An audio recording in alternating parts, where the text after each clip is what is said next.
Hi everyone. Today I want to talk to you about how we at the studio create our projects.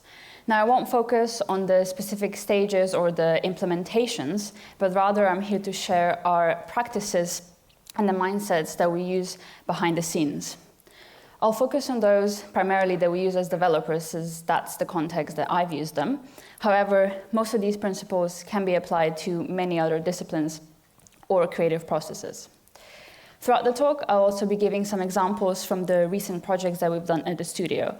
Some of these might be quite techy if you're not very familiar with rendering 3D interactive graphics and shaders, but I'll try my best to explain the concepts as I go. Before I start though, I'll just quickly introduce myself. So, like I said, I'm a creative developer, and I really enjoy blending art with tech, as I imagine most of us here do. I also am passionate about photography. I like Mario game. I sometimes go climbing, and I live in Bristol. I work at Unseen Studio, which is a digital design agency that has been in the industry for over 12 years now. We specialize in 3D web experiences, some of which you might have seen. We also do a bit of branding. For instance, we did this year's KIKK's visual identity. And recently we've been doing some AR and VR work too.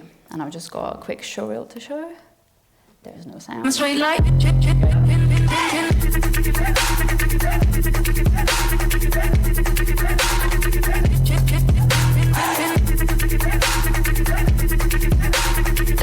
about that the girl comes straight like.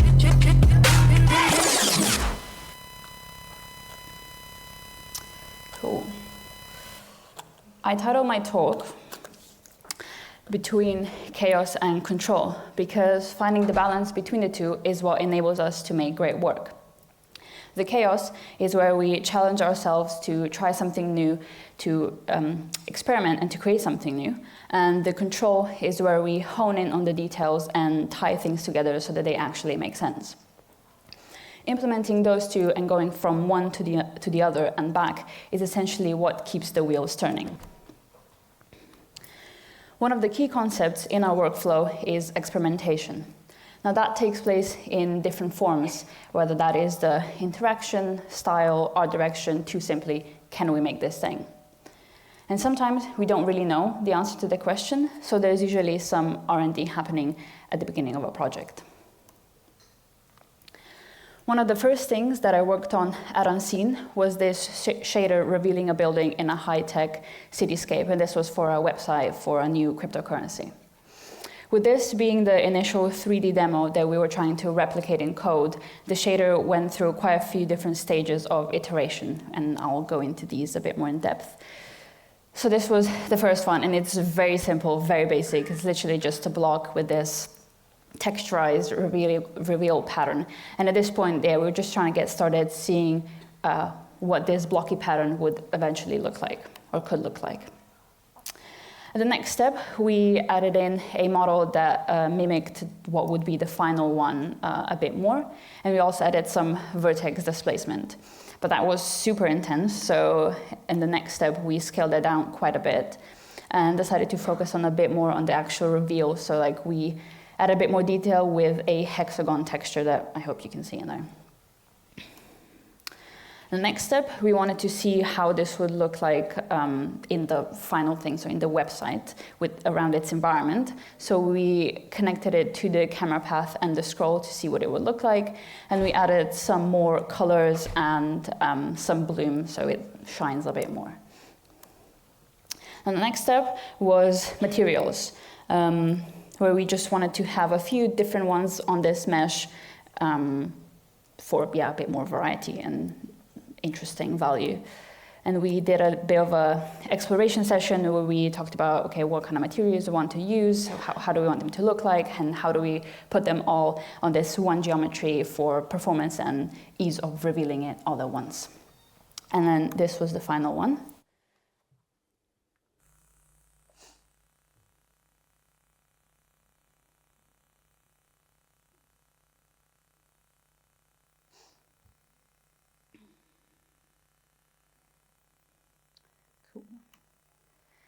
This next example comes from a website for a game that takes inspiration from Norse mythology. The landscape that we presented here was quite fantastical, so the art direction was steered towards more graphical styles rather than anything too realistic. And we settled on a painterly style.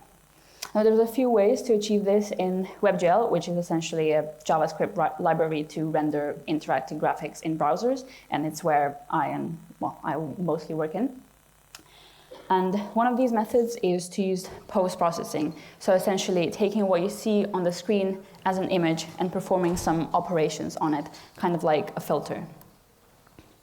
And with that, you can achieve some pretty stylized and painterly looks, like these two examples that use a Kuwahara filter, which essentially just smoothens out the edges of an image. But post-processing, and for instance this filter as well, usually require pretty capable hardware to run efficiently.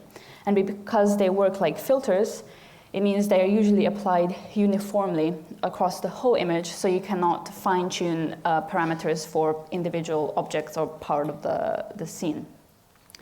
So instead of a post-processing effect, we decided to instead displace the normal of an object with a stroke texture.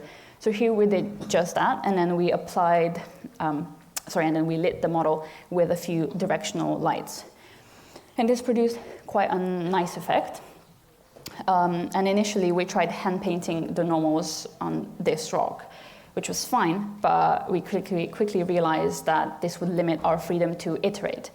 Because with every change that we wanted to do, whether that is use a different model or add more new ones that would be different, we would have to start the process all over again.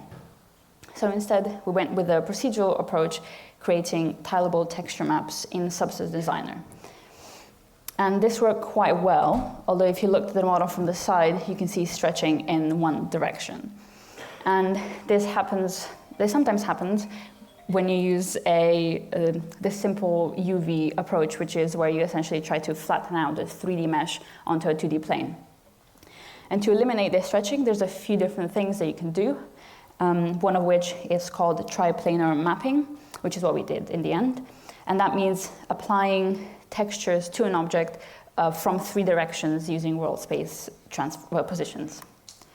Essentially, if you think about it, that just means looking at the object from 3 different sides, projecting the texture onto each of them, and then blending between them depending on the angle at which you're viewing the object.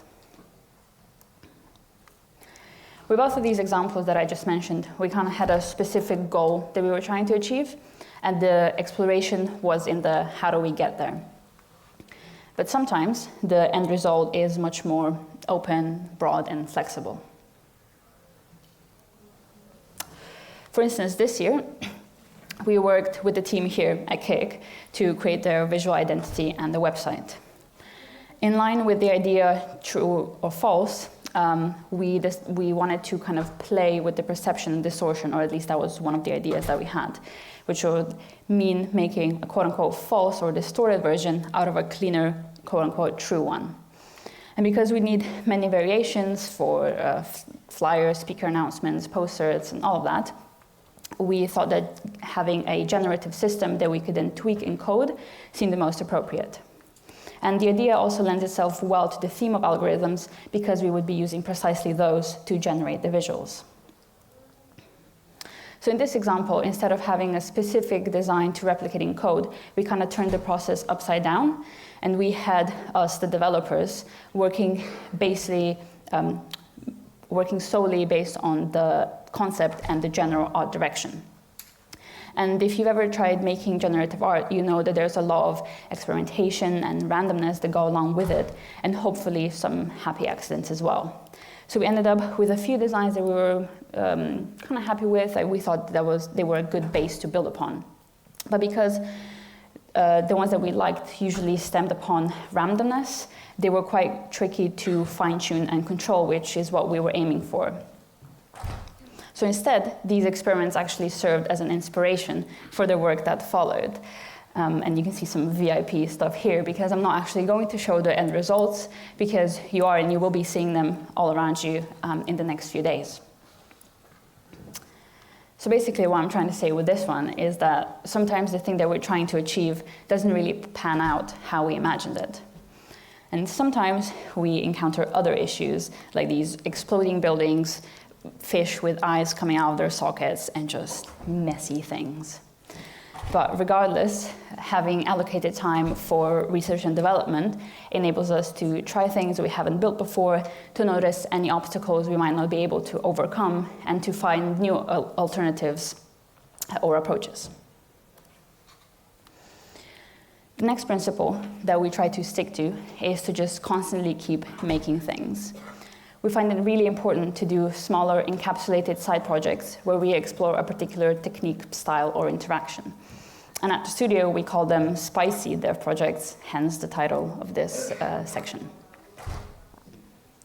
Now, the aim of these is simply to make a minimum viable product with one focus in mind. And the emphasis is not so much on the potential future applications of this experiment, but more so on the process through which we make the thing. And working this way essentially allows us to explore a concept in depth with almost zero restrictions. And there's also room for mistakes, trial and error. In other words, it enables us to get to the grips of the technique and explore what we can do with it. I mentioned at the beginning that we've been doing some AR and VR work, and that all started with these small experiments. Last year, we started exploring extended reality on the web, and we used different libraries and components, however, like Eighth Wall, Spark AR, A-Frame, to do just a bunch of these small experiments just to see what we could do. So like levitating rocks, portals, filters, and all kinds of effects. We were working with Blue Marine Foundation at the time, and seeing what we had done, they asked us to create an Instagram filter for them. They are a marine conservation organization and charity that are trying to raise awareness about the health of the oceans and their importance in preserving the environment and fighting climate change. So the end result of that one, it was a filter that would effectively put you in the middle of this ocean, would spawn a bunch of whales, they would swim around you, and you could just walk around and explore them. And that was published on World Ocean Day. But following that, they were interested in an even bigger and more immersive piece that would leave a bigger impact on the viewer. So we proposed a VR video, and because that was like the first big VR thing that we would have done, we had to do quite a lot of research and testing, because we wanted it to be available not only on headsets, but on a larger scope of devices. This experience was then presented at COP28 in Dubai to policymakers and politicians, and later to school pupils around the UK to educate them about marine life. And for instance, here you can see a person who's actually in his ceremonial clothing viewing the experience. And I've got a video here.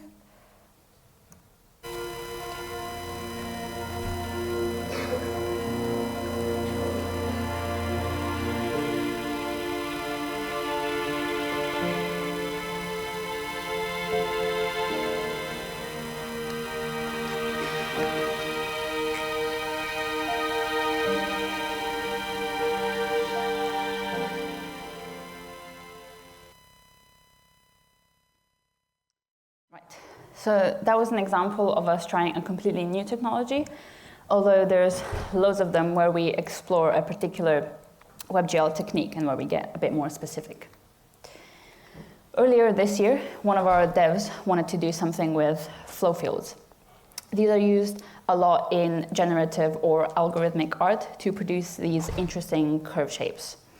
And what this technique involves is just basically creating a grid of points where each one defines either an angle or a vector.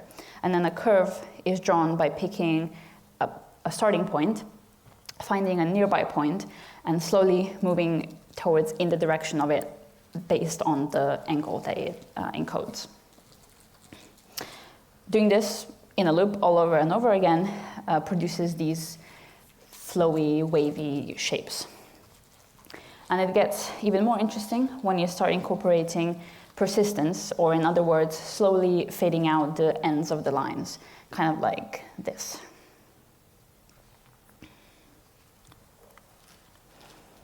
Another dev was working on optimizing particle system with lots of detail, and he decided to implement an imposter technique.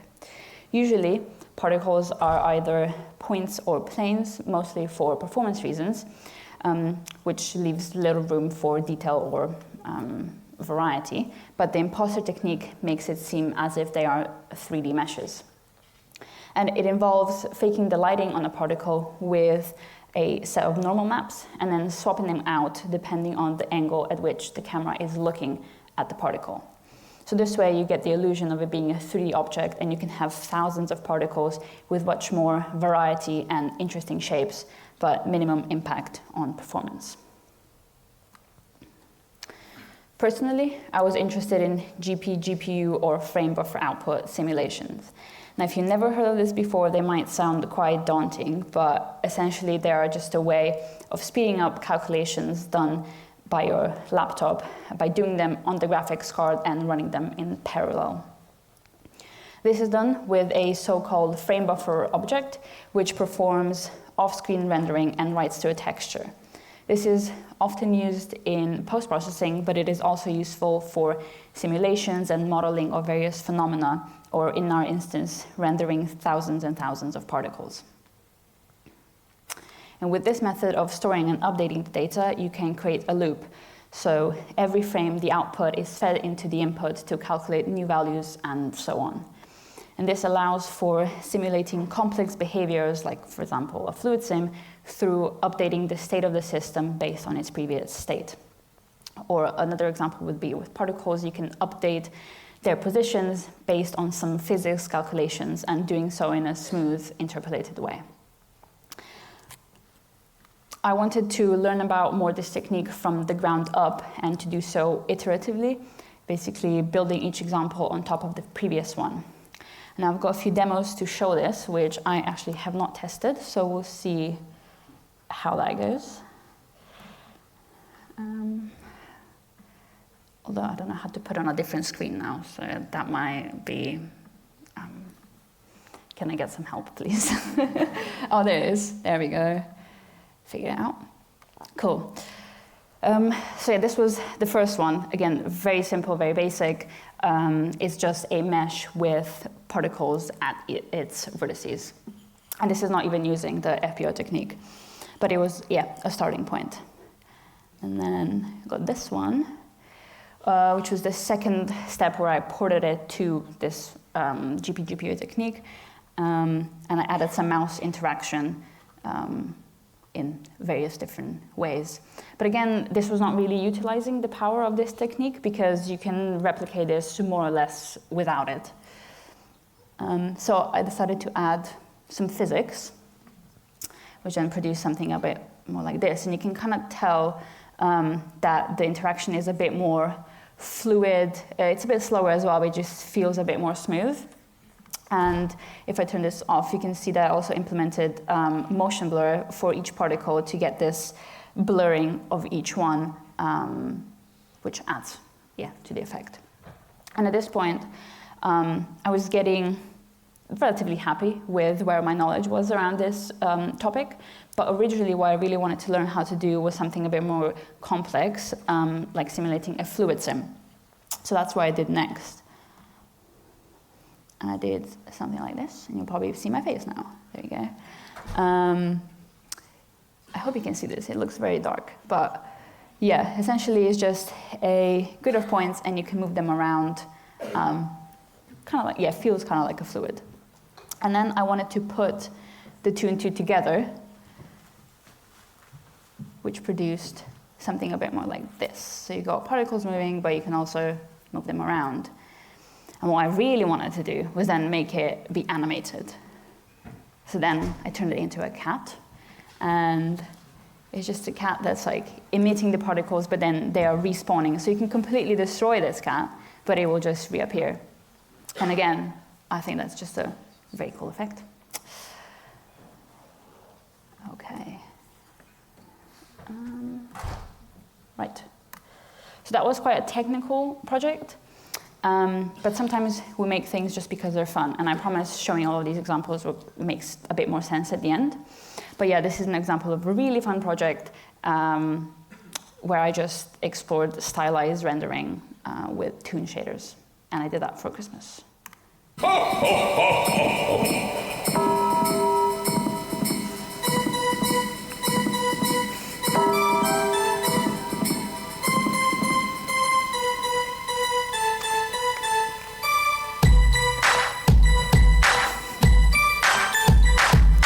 Because why not have a hip-hop dancing penguin if you can? Yeah, but carving time out for these smaller projects is beneficial, not only from a learning and creative point of view, but it's also motivating and it's simply fun. Next, I'd like to move away from the visuals a little bit and focus on something that is almost as equally as important as the visuals, and that is the tools. For us at the studio, it's important that the communication between the design and the development team runs smoothly. And for that, we developed quite a few setups that work for us over the years, whether that is using existing tools and customizing them to fit our needs or creating our own ones from scratch.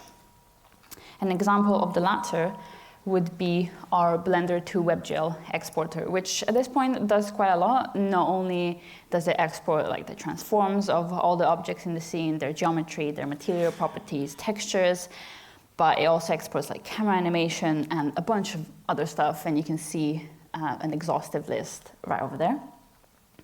And having this all automated is very useful at the beginning of projects when we're just starting them out, because you've got all this data and you don't have to go into each object, load it, and position it because it's all done for you. So that is really helpful at that point. And because we also have a live preview option, it is helpful for designers because they can essentially preview their scene in real time as they are creating it. Obviously not to an extensive point, but it's just very, it's just easier for them to get a feel of how this would look in space. Yeah, and this usually works quite fine, although sometimes things get quite messed up and you've just got a mess of things and you don't know what to do with it. Yeah. Recently, we've also been incorporating Theater.js into our projects. And what this is, it is a library that essentially allows you to keyframe any value in code that you expose through it through a web interface. We customize it a bit, adding extra camera panels, so the whole view then mimics a 3D software a bit more, which is what our designers are used to. We also added version control, so we could save the state and all the settings of the scene along with its animations into one file and then come back to it if needed. And this is especially useful in stages with a lot of design iteration. And using this tool also helps to bridge the gap between designers and developers, which I'll talk a bit more in just a few minutes, because designers can tweak any exposed value and see results in real time. And it's also helpful for us devs because we don't have to go back in code and change like 3 values and change 3 numbers because they can just do it on their own.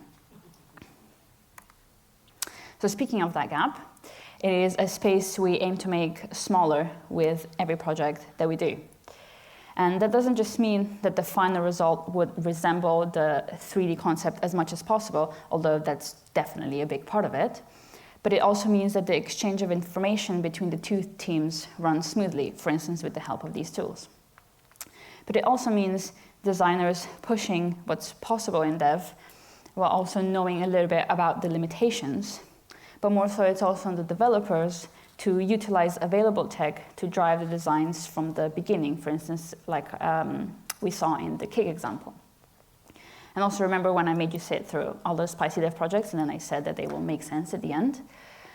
Well, all of them, well, apart from the penguin, were actually an inspiration and then a fundamental block of a client project that we've done this year. We haven't actually released it yet, so this is just a little sneak peek of what's to come.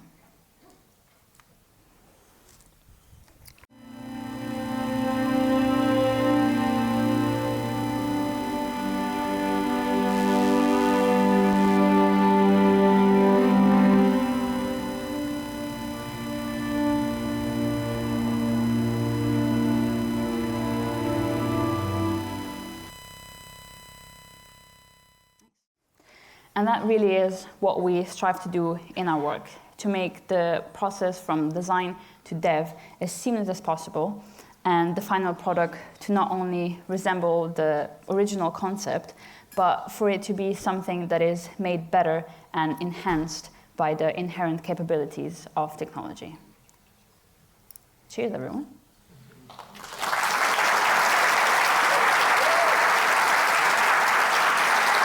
Right.